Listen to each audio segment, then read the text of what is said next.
Hello students, in the previous lecture we discussed about the class 11 chapter 2 unit and measurement, and today we continue forward from the chapter 2 unit and measurement of class 11.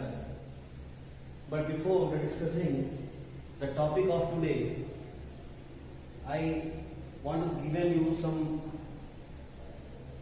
news about your syllabus. और बच्चों news ये है या कह सकते हैं कि new notification है from the CBSE to your syllabus. ये जो सिचुएशन चल रही है हमारे सामने कोरोना की, इसको देखते हुए जो टाइम में और कम मिलने वाला है, CBSE ने सिलेबस को काफ़ी कम कर दिया है 30%। तो सिलेबस को कम इस तरीके से किया है कि चैप्टर्स आपके वही हैं, लेकिन जो ओवरलैपिंग टॉपिक थे, जैसे आप क्लास 9 या में पढ़ते थे फिर उसे 11 में देख रहे हैं, या 10 में पढ़ते थे फिर 12 में पढ़ रहे हैं, तो उन ओवरलैपिंग टॉपिक को बीच से हटा दिया है। तो मैं आपको क्यों बता रहा हूँ, ये इसलिए कि आप CBSE की वेबसाइट पे जाइए और वो सिलेबस आप डाउनलोड कर लीजिए, और फॉर बेटर अंडरस्टैंडिंग की क्या हुआ है, कितना कम हुआ है, कितना नहीं कम हुआ है, इसके लिए आप उसमें जो डिलीटेड सिलेबस है उसे भी आप जरूर देखिए। तो चलिए हम चैप्टर 2 यूनिट एंड मेजरमेंट पढ़ रहे थे और फिर से मैं उसी को शुरू करता हूँ। तो हमने कल तक में बात ये की कि यूनिट क्या होता है और यूनिट से मेजरमेंट कैसे करते हैं। यूनिट हमने देखा कि कोई भी फिजिकल क्वांटिटी है उसका एक होता है मैग्नीट्यूड, और मैग्नीट्यूड क्या होता है, न्यूमेरिकल वैल्यू विद यूनिट। फिर हमने देखा कि अलग अलग सिस्टम ऑफ यूनिट्स हैं। एक है आपका MKS system, metre kilogram system, एक है आपका FPS system, foot pound second system, और एक है आपका CGS system, centimetre gram second system. तो इन सब सिस्टम की खास बात क्या है, ये जो सिस्टम है ये अराउंड द वर्ल्ड अलग अलग जगह पे यूज किए जाते हैं। ब्रिटिश सिस्टम कुछ दूसरा था, फ्रेंच सिस्टम कुछ दूसरा था, और आपका ये होमवर्क है, आप पता करिए कि CGS सिस्टम कहाँ यूज होता था, FPS कहाँ होता था और MKS कहाँ होता था।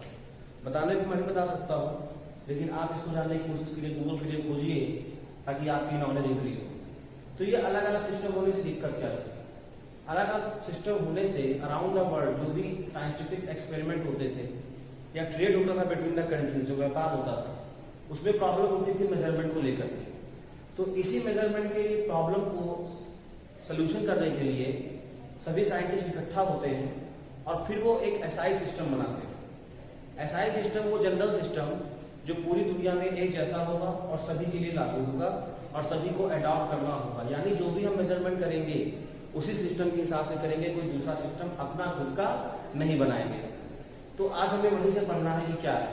तो देखिए हमारा आज का जो टॉपिक है वो है SI, जिसे कहा गया international system of units. International system of units का मतलब है एक ऐसा सिस्टम ऑफ यूनिट्स जो अब पूरी दुनिया में इंटरनेशनली यूज किया जाएगा। यहाँ पे SI को कहा उन्होंने सिस्टमे इंटरनेशनली डी यूनिट्स। अब ये ऐसा क्यों है, जब आप इसकी मीनिंग के बारे में पढ़ेंगे तो आप जान पाएंगे कि किसी एक कंट्री की लैंग्वेज ही ऐसी है, वो क्या है वो भी आप पता करिए।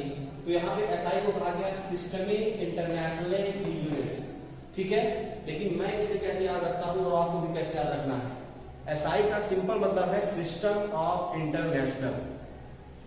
SI का सिंपल मतलब है सिस्टम ऑफ इंटरनेशनल, यानी पूरी दुनिया में अंतरराष्ट्रीय तौर पर जो भी हम यूनिट्स यूज करेंगे, जिस सिस्टम को यूज करेंगे वो हमारा SI सिस्टम कहलाता है।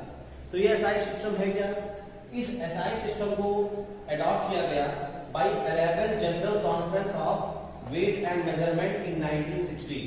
1960 में एक जनरल कॉन्फ्रेंस हुआ वेट और मेजरमेंट। जनरल कॉन्फ्रेंस मतलब सारे लोग इकट्ठा हुए, एक मीटिंग की गई और उस मीटिंग का इन्होंने नाम रखा general conference of weight and measurement, ठीक है, जो 1960 में हुआ। और इस मीटिंग में इन्होंने एक SI सिस्टम को अडॉप्ट किया और उस SI सिस्टम में इन्होंने कुछ बेसिक फिजिकल क्वांटिटी बताए, उनका सिंबल बताया, उनका यूनिट बताया, जिन्हें हमें यूज करना है फिजिक्स में थ्रू आउट द, जब तक हम फिजिक्स पढ़ते जाएंगे। तो जब भी SI सिस्टम कहेगा तो ये है SI सिस्टम। हमें देखना है कि SI सिस्टम में इन्होंने क्या किया, बेसिक क्वांटिटीज दी और क्या क्या इसके यूनिट दिए। तो यहाँ पे कुछ 7 फंडामेंटल क्वांटिटीज हैं जिन्हें आपको ध्यान देना है। तो यहाँ पे देखिए मैंने चार्ट बनाया है। तो जो SI सिस्टम जो कि आपका 11 यानी इससे पहले के 10 बार मिल चुके थे, तो 10 बार की मीटिंग के बाद जब 11वीं बार मिलते हैं, जिसको इन्होंने कहा general conference of weight and measurement in 1960, उस मीटिंग में जब ये मिले तो इन्होंने कुछ 7 फंडामेंटल क्वांटिटीज बताई, और वो 7 फंडामेंटल क्वांटिटीज क्या हैं? वो है length, mass, time, temperature, electric current, luminous intensity, quantity of matter. इन्होंने कहा ये 7 फंडामेंटल क्वांटिटीज हैं, और इन 7 फंडामेंटल क्वांटिटीज की क्या यूनिट होगी, क्या सिंबल होगा अकॉर्डिंग टू एसआई सिस्टम, ये इन्होंने बताया। तो आप लेंथ के बारे में जानते हैं, व्हाट इज लेंथ। आप मास जानते हैं क्या होता है, amount of matter contained in a body. आप टाइम जानते हैं क्या होता है, और टाइम की डेफिनेशन क्या है हम भी आगे के टॉपिक्स में देखेंगे। फिर टेम्परेचर क्या होता है, हॉटनेस और कोल्डनेस ऑफ ए बॉडी। कोई बॉडी कितनी हॉट है या कोई बॉडी कितनी कोल्ड है, ये बताता है उसका टेम्परेचर। जनरली हम किसी भी बॉडी को टच करके बताते हैं कि वो हॉट है या कोल्ड है, तो इसीलिए टेम्परेचर की डेफिनेशन ऐसा भी देते हैं कि सेंसेशन ऑफ हॉटनेस और कोल्डनेस। ओके, तो यहाँ पे टेम्परेचर। फिर इन्होंने जो 5th बेसिक क्वांटिटी ली उसे इन्होंने कहा इलेक्ट्रिक करंट। अब इलेक्ट्रिक करंट आप जानते हैं amount of charge flowing per unit in per unit time, आप क्लास 10 में पढ़ चुके हैं। तो इन्होंने इलेक्ट्रिक करंट दिया। यहाँ पे 2 चीजें आपको नई मिलेंगी क्लास 11 में। पहला है ल्यूमिनस इंटेंसिटी और दूसरा है क्वांटिटी ऑफ मैटर। क्या कहा मैंने? ल्यूमिनस इंटेंसिटी और क्वांटिटी ऑफ मैटर। तो जो ल्यूमिनस इंटेंसिटी है, यहाँ पे ल्यूमिनस का मतलब होता है चमकदार, कोई चीज चमकती है। अब चमकने का मतलब क्या है? आप देखिए, सिंपली देखिए, आपका फोन है, तो फोन में एक ऑप्शन होता है ब्राइटनेस का। तो अब जब ब्राइटनेस आप 100% कर देते हो तो बहुत तेज चमकती है, जब ब्राइटनेस आप थोड़ा कम करते हो तो थोड़ा कम चमकती है। तो जो चमक है इसे हम कहते हैं ल्यूमिनस, लेकिन जो हम ब्राइटनेस को बढ़ाते हैं उसे हम कहते हैं इंटेंसिटी। यानी अगर हम ब्राइटनेस को इंक्रीज कर दें तो हम कहेंगे ल्यूमिनस इंटेंसिटी ग्रेटर है, लेकिन अगर हम ब्राइटनेस को डिक्रीज कर दें तो हम कहेंगे ल्यूमिनस इंटेंसिटी स्मॉलर है। मई जून में धूप की गर्मी बहुत तेज है, सूरज चमक रहा है, तो ल्यूमिनस इंटेंसिटी कुछ ज्यादा है, लेकिन जब वही डिप हो जाता है क्लाउडी सीजन में तो कहेंगे ल्यूमिनस इंटेंसिटी कम है। अब इसके लिए जब एक स्पेशल चैप्टर आएगा तो उसे हम देखेंगे। तो ये है आपका ल्यूमिनस इंटेंसिटी। उसके बाद आता है क्वांटिटी ऑफ मैटर। अब मैटर क्या है? आप जानते हो मैटर के 3 पार्ट हैं, सॉलिड, लिक्विड और गैस। इसके अलावा 2 और भी हैं, प्लाज्मा और बोस आइंस्टाइन, जिससे भी आपको नहीं पढ़ना है क्लास 11 में, वो हमारा बीएससी ग्रेजुएशन का या पोस्ट ग्रेजुएशन की बातें हैं। तो यहाँ पे आपका क्वांटिटी ऑफ मैटर, यानी जो आपका सॉलिड, लिक्विड, गैस है, ये मैटर जो है इसका कितना क्वांटिटी होगा। तो यहाँ पे 2 चीजें होती नहीं आपको मिली, एक आपको ल्यूमिनस इंटेंसिटी और दूसरा आपको क्वांटिटी ऑफ मैटर। तो ये हमारा 7 फंडामेंटल क्वांटिटी है जिसे आपको बाय हार्ट याद करना है, मतलब आपको बिल्कुल याद होना चाहिए। जैसे कोई कहे व्हाट इज 7 फंडामेंटल क्वांटिटीज, आपको याद होना चाहिए length, mass, time, temperature, electric current, luminous intensity, quantity of matter, और इसे इतनी बार पढ़ो कि बिल्कुल याद हो जाए। ठीक है, कि दिमाग में बसा रहे। जैसे 7 फंडामेंटल क्वांटिटीज को कहे length, mass, time, temperature, electric current, luminous intensity और अमाउंट ऑफ मैटर। तो इन्होंने फिर इसका बेसिक यूनिट भी दिया। तो एसआई सिस्टम में इन्होंने कहा कि लेंथ का जो बेसिक यूनिट होगा वो होगा मीटर, और मीटर का जो सिंबल होगा वो होगा स्मॉल एम। तो आप कैपिटल एम नहीं लिख सकते मीटर को, क्योंकि अगर आपने कैपिटल एम लिखा तो वो मास हो जाएगा, याद करिए क्लास 9 को। इसीलिए जो सिंबल है वो जैसा है उसे आप ऐसे ही बनाइएगा। एक छोटी सी भी गलती, आपको लगता है कि सिंबल में भाई क्या फर्क है कैपिटल और स्मॉल में, ऐसा नहीं है। जैसे ही आप चेंज करोगे उसका मतलब चेंज हो जाता है। तो यहाँ पे लेंथ आपका जो पहला बेसिक फिजिकल क्वांटिटी है एसआई सिस्टम में, इसका इन्होंने बेसिक यूनिट दिया मीटर और इसका सिंबल दिया इन्होंने स्मॉल एम। दूसरा है मास। मास को इन्होंने बेसिक यूनिट कहा होगा किलोग्राम, और किलोग्राम के लिए इन्होंने सिंबल यूज किया केजी। उसके बाद आप देखिए टाइम। टाइम के लिए इन्होंने बेसिक यूनिट दिया सेकंड, और जिसे हम नोट करेंगे एसईसी। अब बहुत बच्चे क्या करेंगे केवल एस लिख देंगे, वो एस का मतलब सेकंड नहीं होता, ठीक है। तो ये एसईसी लिखेंगे तो वो आपका सेकंड होगा। उसके बाद टेम्परेचर। तो टेम्परेचर को जिसमें मेजर करेंगे वो है हमारा यूनिट केल्विन, और केल्विन का सिंबल है के। ध्यान दीजिए कि इस केल्विन के सिंबल में कहीं भी कोई डिग्री का साइन नहीं है, यानी 2 टेम्परेचर आप भी जानते हो, आप मेजर करते हो। एक होता है ये डिग्री सेल्सियस और डिग्री फारेनहाइट। तो जो डिग्री का साइन है ये केल्विन में यूज नहीं होता, ये आपको ध्यान रखना है। तो जो एसआई यूनिट है टेम्परेचर का वो है केल्विन, और इसे हम डिनोट करेंगे के से। उसके बाद आपका आता है बेसिक फिजिकल क्वांटिटी, जो अगला है वो है इलेक्ट्रिक करंट। तो इलेक्ट्रिक करंट आप क्लास 10 से जानते हो, इसका बेसिक यूनिट है एम्पियर, और इसे हम डिनोट करेंगे कैपिटल ए से, ठीक है, कैपिटल ए नॉट स्मॉल ए। उसके बाद ल्यूमिनस इंटेंसिटी का जो बेसिक यूनिट या जो एसआई यूनिट है वो है कैंडेला, CANDELA। CLA और इसे हम डिनोट करेंगे symbol capital C small d यानी CD। तो जब आप CD लिख दोगे तो क्या हो जाएगा कैंडेला। उसके बाद आप क्वांटिटी ऑफ मैटर, इसका इन्होंने बेसिक यूनिट दिया तो SI यूनिट वो लिया मोल, MOLE मोल, और इसका सिंबल जो दिया तो केवल E हटा दिया, वो क्या हो गया MOL मोल। तो इसे आप बेसिकली जो क्वांटिटी ऑफ मैटर है इसे आप अच्छे से केमिस्ट्री में पढ़ोगे कि किस तरह से 1 मोल में कितने एटम या कितने भी मॉलिक्यूल्स होते हैं, एवोगैड्रो नंबर वगैरह। तो ये हमारा SI सिस्टम का इंट्रोडक्शन हो गया। अब इसके बाद हम पढ़ेंगे कुछ और चीजें।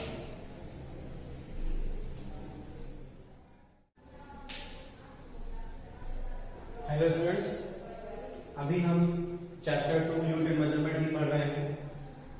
मैंने आपको पिछले लेक्चर में, तो मैं इसके पहले अभी जस्ट मैंने आपको बताया कि कैसे हम SI सिस्टम्स को पढ़ते हैं।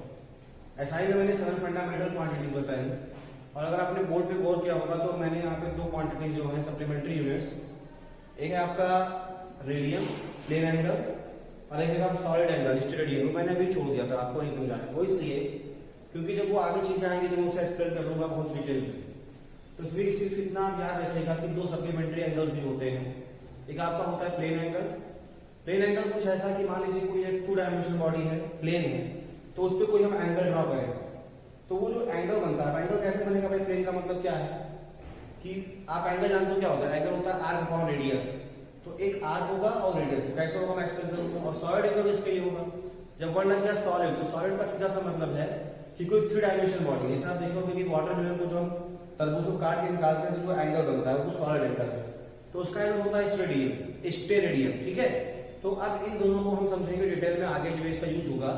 तो फिलहाल मैं उस पर नहीं जा रहा। लेकिन हमारा जो नेक्स्ट टॉपिक है, अब देखिए बच्चों है कि बोर्ड में काफी कुछ लिखा हुआ है, लेकिन आप सब मत देखिए, जो मैं आपको दिखाऊंगा आप केवल उस पर ध्यान दीजिए, आपको सब समझ में आता जाएगा, आप पूरे बोर्ड को मत देखिएगा। तो देखिए हमारा जो नेक्स्ट टॉपिक है वो है एब्रिविएशंस इन पावर्स ऑफ 10।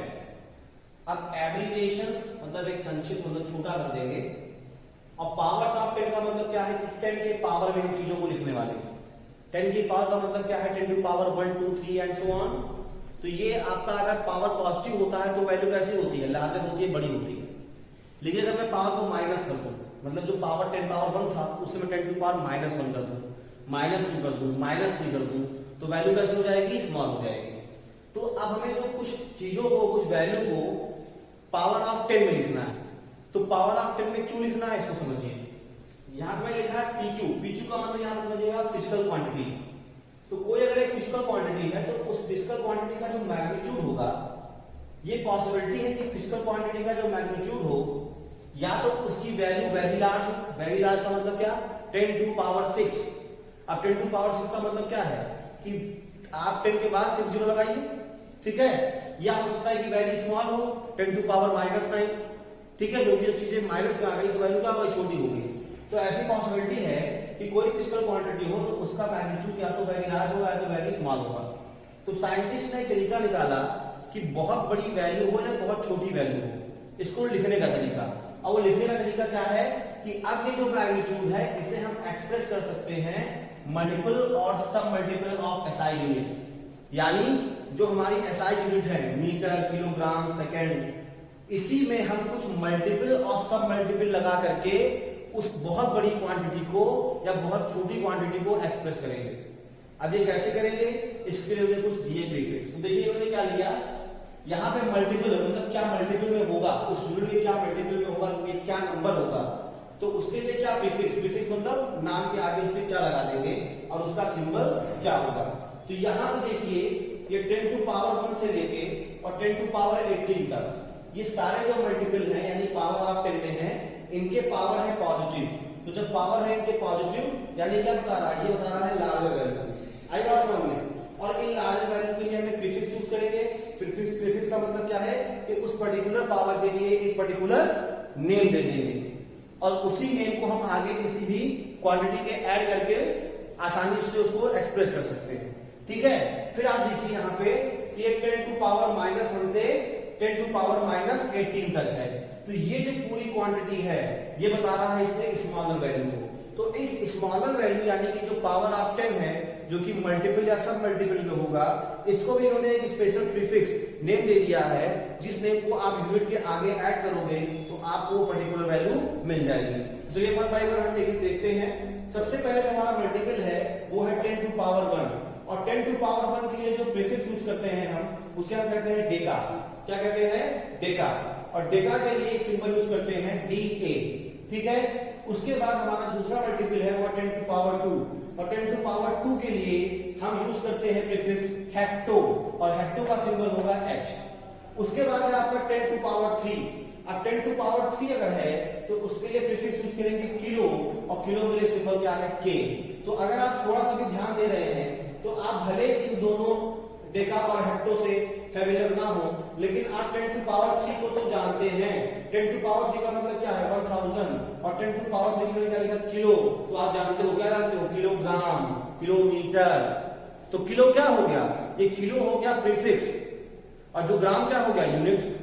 लेकिन वो सीरियस है, या मैंने लिया किलोमीटर, तो किलोमीटर में किलो क्या है? ये किलो हो गया प्रीफिक्स, और किलो क्या बता रहा है? 10 टू पावर 3 को, और आगे क्या लगा है? मीटर। यानी किलोमीटर का मतलब ये हो गया कि किलो के लिए यूज करोगे 10 टू पावर 3। तो अब मैं कह सकता हूं कि अगर मैंने लिखा किलोमीटर तो मीटर तुम्हारा क्या हो गया? ये हो गया यूनिट, और इस यूनिट में क्या ऐड करना है? मल्टीपल और सब मल्टीपल किसका? किलो का। तो किलो का मतलब क्या है? 10 टू पावर 3, यानी 1 किलोमीटर में 1 किलो में कितना होगा? 10 टू पावर 3, यानी 10 टू पावर 3 मीटर होगा। तो आप समझ सकते हो कि इसकी जरूरत क्यों पड़ती है। आई बात समझ में? तो अगर आपको ये वैल्यू याद है तो इसके बाद हम कोई भी क्वांटिटी को ऐड करके उसकी वैल्यू लिख सकते हैं। तो 10 टू पावर 3 का मतलब क्या होगा? किलो, सिंबल क्या होगा? K। उसके बाद है आपका मेगा। तो मेगा का मतलब क्या है? 10 टू पावर 6, और मेगा का सिंबल हो जाएगा M। उसके बाद है गीगा। आपने सुना होगा खासकर कंप्यूटर में गीगाबाइट, ठीक है। तो गीगा का मतलब क्या होता है? 10 टू पावर 9। तो अगर कहीं पे लगा होगा गीगा मीटर, तो क्या होगा? 10 टू पावर 9 मीटर, ठीक है। फिर ऐसे आपका है 10 टू पावर 12 किसके लिए? टेरा। तो टेरा के लिए क्या होगा? 10 टू पावर 12, सिंबल क्या होगा? T। उसके बाद है पेटा। पेटा का मतलब क्या? 10 टू पावर 15, और 18 के लिए क्या है? एक्स्ट्रा। सबका सिंबल यहाँ पे लिखा हुआ है। तो deca, hecto, kilo, mega, giga, tera, peta और एक्स्ट्रा, इसे आप याद कर लीजिए। बाकी क्या है? सबके लिए पावर लिखते जाइए, 10 to power 1, 10 to power 2, 10 to power 3, ठीक है। और ये आपके दिमाग में वैसे ही फील होता जाएगा जितना इसे हम न्यूमेरिकल में यूज करते जाएंगे। अब देखिए छोटी क्वांटिटीज क्या है। तो छोटी क्वांटिटीज में हमारे सबसे पहले जो है वो 10 टू पावर -1। अब 10 टू पावर -1 का मतलब क्या होगा? 1/10।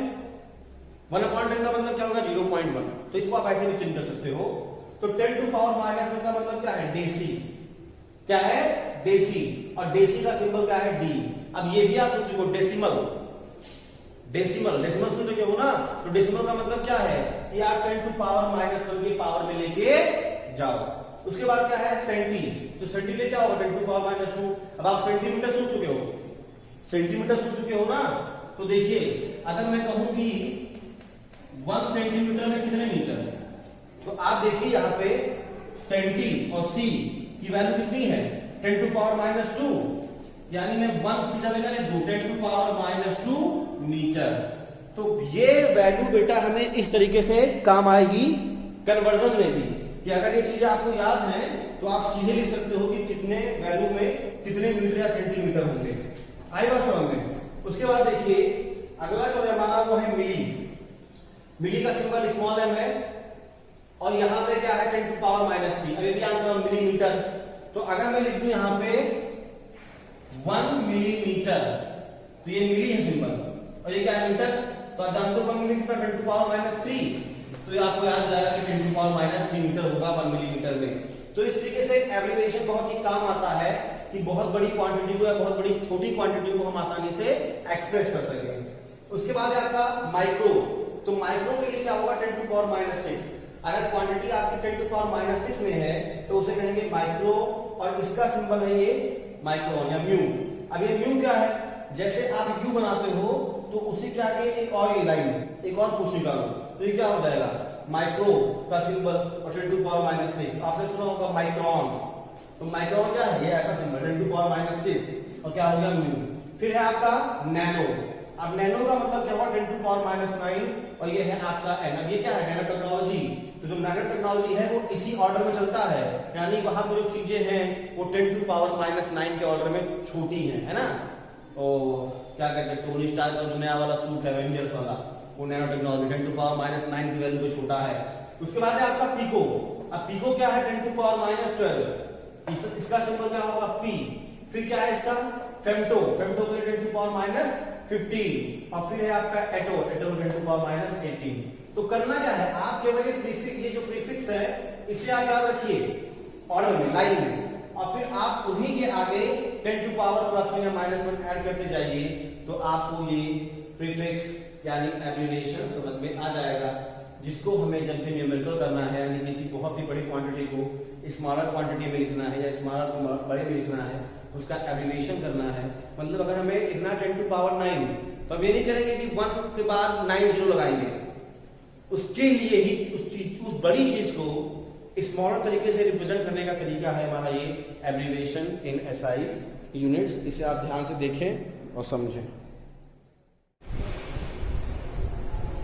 तो स्टूडेंट्स, हम पढ़ रहे थे चैप्टर 2 रिपीटेड मेजरमेंट, और उसमें हमने कुछ प्रीफिक्सेस देख लिए। हमारा जो नेक्स्ट टॉपिक है वो है practical unit for measuring small distances या लार्ज डिस्टेंसेस।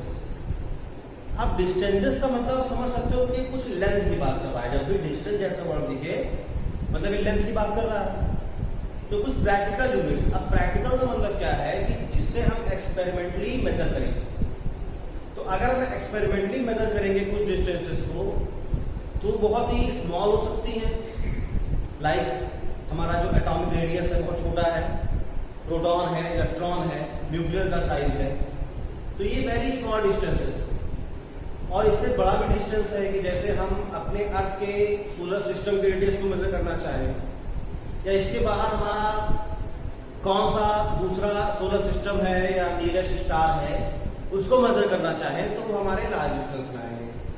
तो यूनिट एंड मेजरमेंट में जो हमारा नेक्स्ट टॉपिक है वो यही है कि कुछ हमें प्रैक्टिकल यूनिट्स पढ़नी है अगर हमें मेजर करना हो स्मॉल डिस्टेंसेस पे या लार्ज डिस्टेंसेस पे।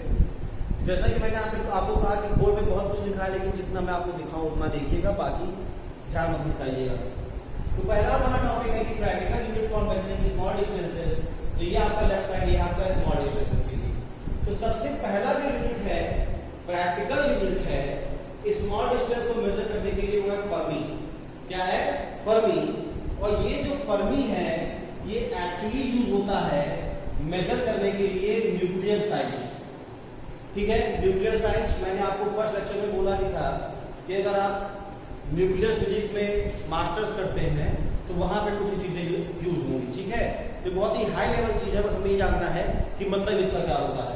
तो अगर जो फर्मी हम यूनिट यूज कर रहे हैं, तो फर्मी यूनिट हम यूज करते हैं मेजर करने के लिए न्यूक्लियर साइज, और फर्मी को हम लिखते हैं FM, जहां पे 1 फर्मी में होता है 10⁻⁻15 मीटर, 10⁻⁻15 मीटर। जैसे फॉर एग्जांपल यहाँ पे मैं ले रहा हूँ कि अगर मैंने कहा रेडियस ऑफ प्रोटॉन, यानी अगर एक प्रोटॉन का रेडियस कितना हो तो वो कितना है, 1.2 फर्मी। तो 1.2 फर्मी का मतलब क्या हुआ, 1 फर्मी में होता है 10⁻⁻15 मीटर। तो 1.2 फर्मी का मतलब क्या हुआ, 1.2 × 10⁻⁻15 मीटर। इसका मतलब हुआ, यानी कि आपका प्रोटॉन बहुत ही छोटा है, और न्यूक्लियस के अंदर जो भी चीजें हैं वो उसकी यूनिट को हम मेजर करेंगे फर्मी में, ना कि मीटर, सेंटीमीटर, डेसिमल, इन सब में। आई बात समझ में। दूसरा हमारा जो प्रैक्टिकल यूनिट है वो है एंगस्ट्रॉम। ठीक है, अब वो आर्मस्ट्रॉन्ग मत समझना, नील आर्मस्ट्रॉन्ग वो दूसरा है, ये है एंगस्ट्रॉम, ANGSTROM, एंगस्ट्रॉम। और एंगस्ट्रॉम को हम मेनली से बोल रहा हूँ कि ज्यादातर जगहों पे यूज करते हैं वेवलेंथ ऑफ लाइट को एक्सप्रेस करने के लिए। अब अगर किसी के दिमाग में अचानक से आए कि सर ये वेवलेंथ क्या होता है, तो आप बेटा क्लास 9 के चैप्टर में जाओ और वेवलेंथ देखो। उसके बाद अगर कोई प्रॉब्लम है तो हम जब लाइव टू लाइव मिलेंगे इंटरेक्शन में तो आपको मैं वेवलेंथ समझा दूंगा। तो अगर वेवलेंथ ऑफ लाइट को हमें रिप्रेजेंट करना हो तो उसे हम करेंगे एंगस्ट्रॉम में, जो कि प्रैक्टिकल यूनिट डिस्टेंस का, लेंथ का। और एंगस्ट्रॉम को शो करने का तरीका ये है, आप लिखिए A और A के ऊपर एक छोटा सा सर्कल बना दीजिए डॉटेड, तो वो आपका हो जाएगा एंगस्ट्रॉम।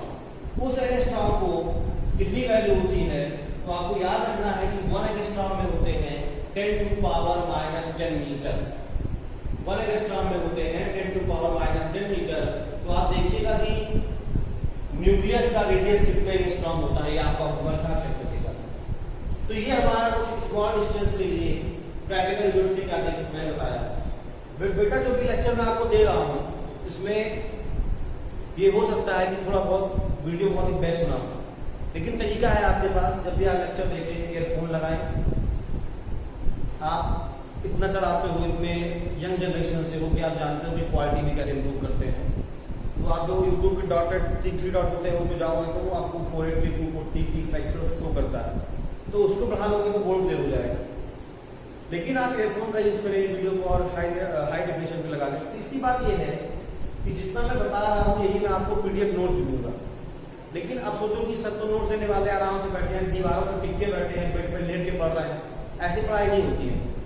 सीधे बैठिए, कॉपी पेन लेके बैठिए और जितना आपको पढ़ाया जा रहा है उसको साथ साथ नोट करते चाहिए। नोट करते चलने से क्या होगा, इसे कहते हैं रनिंग नोट्स बनाना। तो जब हम ऐसे नोट्स बनाते जाएंगे तो भले हमें वो पीडीएफ मिल जाएगा, लेकिन क्या होगा आपके दिमाग में चीजें घुसती जाएंगी और जितना दिमाग में आपका कैप्चर करोगे कैसे होगा लिखने से। तो लिखते रहिए साथ साथ, उसे चाहे आप वीडियो पोस्ट करके लिखिए, लेकिन लिखते रहिए। इसमें कोई कंजूसी मत करिए कि आराम से लेटे हैं टिक के बैठे हैं, ठीक है। तो ये हमारा स्मॉल डिस्टेंस के लिए हुआ। अब हमारा लार्ज डिस्टेंस के लिए क्या है प्रैक्टिकल यूनिट। तो सबसे पहले है लाइट ईयर। अब ईयर का मतलब जानते हो आप 1 ईयर। 1 ईयर क्या होता है, जब अर्थ आप अपना कंप्लीट रिवॉल्यूशन कर लेता है अराउंड द सन, तो जितना टाइम लेता है वो होता है 1 ईयर। अब 1 ईयर तो आप जानते हो, लेकिन यहाँ पे क्या लिखा है लाइट ईयर। तो लाइट ईयर एक्चुअली मतलब क्या है, distance travel by light. Distance travel by light in vacuum, यानी लाइट। अब लाइट जानते हो आप क्या क्लास 12 से, लाइट वैक्यूम में जितना डिस्टेंस ट्रेवल करेगा 1 ईयर में वो डिस्टेंस कहलाएगी light year. That is distance travelled by light in 1 year is called light year. तो हम लाइट ईयर के डिस्टेंस को फाइंड कर सकते हैं। तो 1 लाइट ईयर है क्या, देखिए ये एक्चुअली में क्या है, डिस्टेंस। तो आप जानते हो फॉर्मूला कि स्पीड इक्वल टू होता है डिस्टेंस अपॉन टाइम। यहाँ पे हम क्या फाइंड कर रहे हैं, लाइट ईयर जो कि डिस्टेंस है। तो यहाँ पे डिस्टेंस का फॉर्मूला क्या हो जाएगा, डिस्टेंस का फॉर्मूला हो जाएगा स्पीड इनटू टाइम। तो इसीलिए 1 लाइट ईयर क्या है, ये है आपका शो कर रहा है डिस्टेंस को। कौन से डिस्टेंस को, जो लाइट ट्रेवल करने वाला है 1 ईयर में। तो डिस्टेंस का फॉर्मूला क्या हो गया, स्पीड इनटू टाइम। तो speed of light is vacuum और ये 1 ईयर क्या होगा, ये आपको बता रहा है टाइम। तो देखिए स्पीड ऑफ लाइट जो वैक्यूम में होता है ये है 3 × 10⁸ मीटर पर सेकेंड, और यही है fastest speed in the universe. Last time आपको बताया गया है कि इस पूरे ब्रह्मांड में इससे कोई तेज चलती नहीं है। तो 3 × 10⁸ मीटर पर सेकेंड ये हो गया speed of light in vacuum. अब 1 ईयर में कितना होता है, 365.25 डेज। अब ये 0.25 का मतलब जानते हैं क्यों है, क्योंकि यही जब 0.25 4 ईयर कॉन्सेक्यूटिव 4 ईयर तक काउंट होता है तो 1 डे बनता है, वही 1 डे काउंट होता है लीप ईयर में। तो फरवरी में 29 डेज होते हैं। और ऐसा क्यों है, क्योंकि जो आपका ये है सन, तो सन के अराउंड अर्थ जो है वो 2 तरह के मोशन कर रहा है। एक कर रहा है रोटेशन अपनी एक्सिस पे और एक कर रहा है रिवॉल्यूशन अराउंड दी सन, यानी सन के चारों तरफ भी घूम रहा है। तो अर्थ कंप्लीट रिवॉल्यूशन जितने टाइम में करता है वो होता है 1 ईयर। तो एक्चुअली वो 365 डेज नहीं है, वो है 365.25 डेज। क्या है, 365.25 डेज। यही जो 0.25 डेज है, जब 4 साल बताएंगे तो क्या होगा, 0.25 50, फिर 0.25 यानी 1 डे एक्स्ट्रा बढ़ जाता है, और वही क्या होता है लीप ईयर जो 29 फरवरी को आता है। तो ये आपका हो गया डे। लेकिन अब देखिए इस डे का जो हमारा टाइम है इसे हम ऐसे नहीं ले सकते हैं। क्यों, क्योंकि मैंने आपको पहले बता रखा है कि जो हम यूनिट लेते हैं वो यूनिफॉर्म बनाते हैं। यूनिफॉर्म का मतलब क्या है कि अगर एक क्वांटिटी में टाइम है सेकंड में, तो अगली भी क्वांटिटी में जो मल्टीप्लाई कर रहे हैं किसमें होना चाहिए, सेकंड में। तो यहाँ पे दिक्कत क्या है, ये तो है डेज में, तो हम क्या करेंगे, सॉरी ईयर में, तो इसको क्या करेंगे डे में। तो आप जानते हो कि कितने होते हैं आवर्स, 24 आवर। तो हमने क्या किया, कितने डेज को मल्टीप्लाई किया 24 आवर से। फिर 24 आवर में हर एक आवर में कितने मिनट होते हैं, 60 मिनट, तो 60 मिनट से मल्टीप्लाई किया। फिर हर मिनट में कितने होते हैं 60 सेकंड, तो 60 से मल्टीप्लाई किया। यानी अगर जो डेज हैं उनको हमें सेकंड में कन्वर्ट करना हो तो इसको याद कर लो बिल्कुल कि इतने से तुम्हें मल्टीप्लाई करना है। क्या बोला मैंने, ये 1 ईयर है यानी 365.25 डेज है। अगर इसे हमें सेकंड में कन्वर्ट करना हो तो 24 × 60 × 60 से मल्टीप्लाई करना होगा। क्यों करना होगा, क्योंकि एक दिन में 24 घंटे, फिर एक घंटे में 60 मिनट, फिर 60 मिनट 1 मिनट में 60 सेकंड। इससे आप मल्टीप्लाई कर दोगे तो ये वैल्यू आपको मिलेगी, यानी 9.467 × 10⁻15 मीटर। और यही है आपका लाइट ईयर, यानी लाइट ईयर में कितना डिस्टेंस है, यानी ये डिस्टेंस ट्रैवल करता है लाइट इन 1 ईयर। आई बात समझ में, तो ये है आपका लाइट ईयर। अब ये लाइट ईयर मेनली यूज कहाँ होता है, तो ये फिजिक्स की एक ब्रांच है एस्ट्रोनॉमिकल फिजिक्स, ठीक है। तो ये आपका यूज होता है एस्ट्रोनॉमी में। अब एस्ट्रोनॉमी आप जानते हो कि प्लैनेट्स, सोलर सिस्टम जो इनकी स्टडी की जाती है वो एस्ट्रोनॉमी है, ठीक है। तो अब जैसे आपका जो सोलर सिस्टम है या मिल्की वे गैलेक्सी से हम कहते हैं, तो हमारे सोलर सिस्टम में तो एक ही सन है, आप जानते हो। लेकिन इस सोलर सिस्टम से जो हमारा सबसे नियरेस्ट स्टार है उसका नाम पता है आपको क्या है? बहुत से लोगों को पता होगा, अगर पता है तो तुम समझ में आ गया होगा। लेकिन आपको बता दे रहा हूँ, जो नियरेस्ट स्टार है हमारे सोलर सिस्टम से वो है अल्फा सेंचुरी। उसका नाम है अल्फा सेंचुरी, ठीक है। और ये जो अल्फा सेंचुरी है इसकी डिस्टेंस को हम मीटर, किलोमीटर या सेकंड में नहीं लिख सकते हैं। अल्फा सेंचुरी की हम डिस्टेंस को लिखेंगे लाइट ईयर में। तो जो अल्फा सेंचुरी जो नियरेस्ट स्टार है हमारे सोलर सिस्टम से, उसकी डिस्टेंस है हमारे अर्थ से वो है 4.3 लाइट ईयर। जो मैंने Ly लिखा तो Ly का मतलब क्या हो गया, लाइट ईयर। तो ये है हमारा 4.3 लाइट ईयर। तो लाइट ईयर में कितना होता है 9.467 × 10⁻15 मीटर, यानी 4.3 में आप मल्टीप्लाई कर दीजिए 9.467 × 10⁻15 मीटर। तो ये वैल्यू आपको दे देगा नियरेस्ट स्टार जो कि अल्फा सेंचुरी है उसकी डिस्टेंस को। तो हम एक्चुअली पढ़ जा रहे हैं practical unit for measuring small distances या लार्ज डिस्टेंसेस। इसमें दो क्वांटिटी हमें और पढ़नी है लार्ज डिस्टेंसेस में, और उसे हम देखते हैं।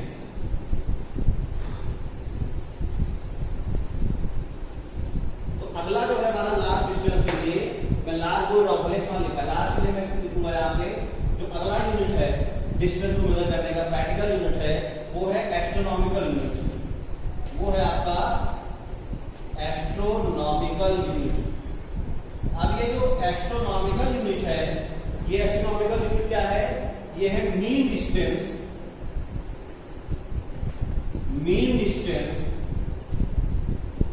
ऑफ अर्थ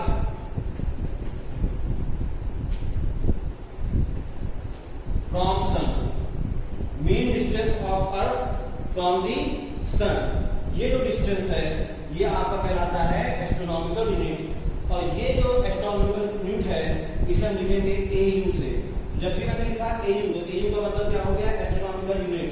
और 1 एस्ट्रोनॉमिकल यूनिट में होता है 1.496 × 10⁻11 मीटर। तो आप कहोगे सर एक तो पहले ही पढ़ा, एस्ट्रोनॉमी मींस होता है लाइट ईयर, तो इसकी जरूरत क्यों है, वो तो सोलर सिस्टम के बाहर चला गया। ये जो यूनिट है इससे हम निकालेंगे distance between the two planet. इससे हम फाइंड करेंगे डिस्टेंस बिटवीन द प्लैनेट, यानी एक प्लैनेट से दूसरे प्लैनेट जो डिस्टेंस है उसे हम करेंगे। अब जरा देखिए आप मैंने क्या लिखा है, mean distance of earth from sun. तो यही बेटा फिजिक्स है, यही साइंस है, बाकी सब सोशल साइंस है। क्या होता है सोशल साइंस, रख लो। कितने में आया बाबा, कितने में आया अकबर। देखिए साइंस क्या है, उसका रीजन है। तो मीन मैंने क्यों लिखा, यही आपको समझना है। तो मीन मैंने इसलिए लिखा क्योंकि अभी तक आप समझते आए हो, या ऐसा आपको कहा गया था जनरली कि अर्थ जो है अगर सन को अराउंड रिवॉल्व कर रहा है तो लोग कह देते हैं कि सर्कुलर पाथ में। लेकिन जो मुझसे पढ़ चुके हैं, अब मैंने उनको 9th में पढ़ाया, आप जानते हैं या आप पढ़े ही होंगे, जरूर पढ़े होंगे कि एक्चुअली में जो उनका पाथ है वो सर्कुलर ना होकर के कैसा है, इलिप्टिकल है। तो जब पाथ इलिप्टिकल है तो अगर ये आपका सन है और ये अर्थ है, तो क्या सन और अर्थ के बीच में हर जगह पर डिस्टेंस कांस्टेंट है? नहीं कांस्टेंट है। क्यों? क्योंकि यहाँ पे तो डिस्टेंस लॉन्गेस्ट सबसे बड़ा है, लेकिन यहाँ पे डिस्टेंस क्या है, स्मॉलेस्ट है, यानी यहाँ पे कोई फिक्स डिस्टेंस नहीं है। लेकिन अगर ये पाथ हमारा सर्कुलर होता, एक परफेक्ट सर्किल, तो क्या होता, हर एक पॉइंट पे डिस्टेंस कांस्टेंट होता। तो मैं यहाँ पे मेन डिस्टेंस ना लिखता, यहाँ पे मैंने मेन डिस्टेंस इसलिए लिखा है क्योंकि जो डिस्टेंस है अर्थ का सन से किसी भी प्लैनेट का जो रिवॉल्व कर रहा है वो किसमें कर रहा है, इलिप्टिकल ऑर्बिट में कर रहा है। ये जो पाथ है ओवल शेप का, अंडे जैसे शेप का, इसे कहते हैं इलिप्टिकल ऑर्बिट। और जब इसका डिस्टेंस कांस्टेंट नहीं है तो क्या लेंगे, मिड डिस्टेंस, एवरेज डिस्टेंस। और एवरेज का जानते क्या होता है कि कोई भी इसका जो डिस्टेंस निकालेंगे एवरेज लेंगे। आई बात समझ में, तो अभी मिड डिस्टेंस लिया है बाकी एक फिक्स डिस्टेंस। तो मिड डिस्टेंस कितना हो गया, ये 1 एस्ट्रोनॉमिकल यूनिट के लिए हो गया। आई बात समझ में। लास्ट हमारा जो है इसी प्रैक्टिकल यूनिट फॉर मेजरिंग इस लार्ज डिस्टेंसेस के लिए वो क्या है, वो समझ लीजिए।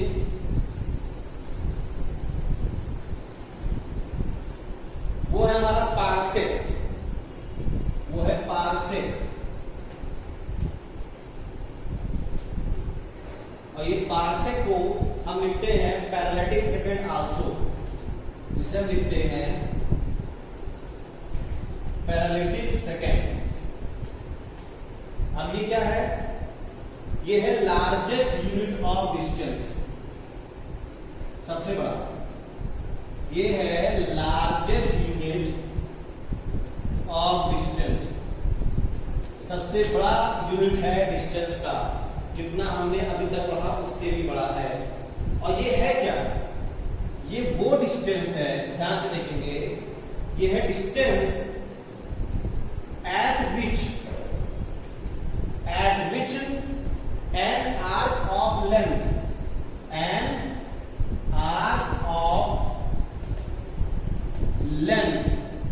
यानी हम एक आर्क बनाएंगे। आर्क समझते हो ना, कंपास देते हो ऐसे, और कंपास ऐसे आर्क लगाते हो, ऐसे कंपास लिया और इससे आर्क लगाया, ऐसे आर्क। तो आर्क जो लेंगे वो आर्क होगा लेंथ, और उस आर्क की जो लेंथ होगी वो होगी 1 AU यानी 1 एस्ट्रोनॉमिकल यूनिट। अब समझो कितना बड़ा आर्क लगाने वाले हैं। 1 AU की वैल्यू मैंने इसलिए बताया कितनी होगी, देखिए जरा, 1.496 इंटू 10 टू पावर 11 मीटर, यानी 1.496 के बाद 11 जीरो ऐड करो, इतने मीटर का आर्क होगा। ठीक है, तो वो डिस्टेंस जो बनाएगा आर्क ऑफ लेंथ 1 AU, और जिससे एंगल बनेगा सब्सटेंस मतलब एंगल बनेगा, एंगल ऑफ 1 सेकेंड। अब ये कैसे होगा, इसको जरा समझो इस डायग्राम से। ये है सन, ठीक, और ये है अर्थ। तो ये है सन और ये है अर्थ। ये है सन, ये है अर्थ। तो देखिए ये वो पॉइंट है जहां से हम आग लगा रहे हैं। तो यहां से जब आग लगाएंगे तो ये सन और अर्थ को करंट करेगा। तो ये हमारा हो गया आर्क, और इस आर्क की वैल्यू कितनी हो गई, 1 AU। तो हमने बना दिया आर्क ऑफ लेंथ 1 AU, और इसकी आर्क की वजह से यानी दो पॉइंट को मिला देंगे तो यहां पे जो एंगल बनेगा वो एंगल कितना होगा, 1 सेकेंड। तो ये तुम्हारा एंगल हो गया 1 सेकेंड। तो ये जो डिस्टेंस है, ये जो डिस्टेंस है, ये डिस्टेंस, इसे क्या कहेंगे, पार्सेक। तो यहाँ पे ये तुम्हारा डिस्टेंस हो गया 1 पार्सेक। उम्मीद आपको दिख रहा होगा। तो ये ओरिजिनल जहां हमने एंगल लगाया है उस एंगल से अर्थ के बीच में डिस्टेंस है वो हो गया 1 पार्सेक। तो आप समझ गए होंगे कि 1 पार्सेक की डेफिनेशन क्या है। आई बात समझ में, आप समझ गए होंगे कि 1 पार्सेक की डिस्टेंस क्या है। तो ये हमारे थे कुछ practical unit for measuring large distances, और इन्हें आप नोट करते रहेंगे। इफ यू एनी प्रॉब्लम तो जब हम मिलेंगे डाउट क्लासेस में तो इसको हम देखेंगे। लेकिन ये जो हमने अभी तक वैल्यूज फाइंड की हैं, ये वैल्यू हमारे लिए बहुत काम की हैं, और इन्हीं वैल्यू को आपको नोट करना है। तो चलिए मैं इनको समरी चार्ट में लिख देता हूँ, तो सबसे इंपॉर्टेंट है हमारा।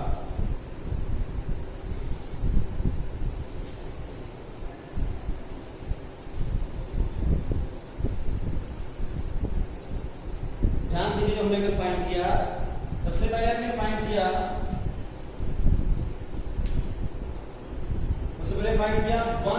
Astronomical unit.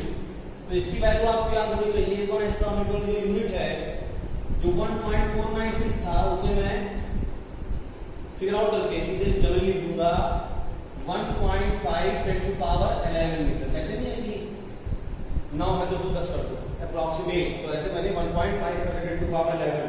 इसे हम आगे पढ़ेंगे ऐसा कैसे करते हैं, इसी चैप्टर में है। फिर है आपका 1 लाइट ईयर। तो AU का मतलब एस्ट्रोनॉमिकल यूनिट और LI का मतलब लाइट ईयर। तो लाइट ईयर की जो वैल्यू है वो है 9.46 10⁻15 मीटर। तो ये आपको याद होना चाहिए। तीसरा है हमारा पार्सेक। ये सारे लार्ज डिस्टेंस की बात कर रहे हैं। तो जो पार्सेक है उस पार्सेक की जो वैल्यू है वो है 3.08 × 10⁻16 मीटर। ये इसकी वैल्यू है। तो अगर मैं एक की 3 वैल्यू बताई, इसको नोट कर लीजिएगा और याद होना चाहिए, ठीक है। नहीं याद होगा तो याद करना है।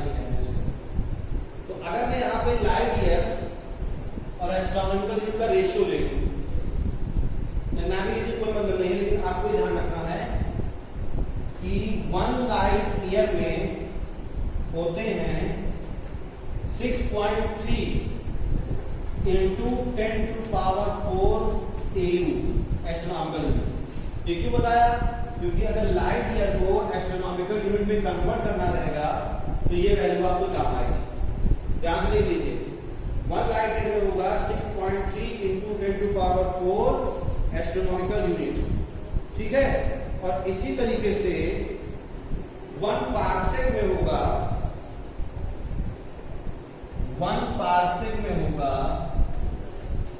3.26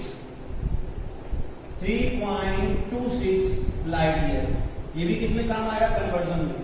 तो अगर लाइट ईयर को एस्ट्रोनॉमिकल यूनिट में कन्वर्ट करना रहा तो हम ये यूज करेंगे, पार्सेक को लाइट ईयर में कन्वर्ट करना रहा तो यूज करेंगे। तो अब इस वैल्यू से आप देख सकते हो कि सबसे बड़ा कौन है? पार्सेक, उससे छोटा लाइट ईयर और सबसे छोटा एस्ट्रोनॉमिकल यूनिट।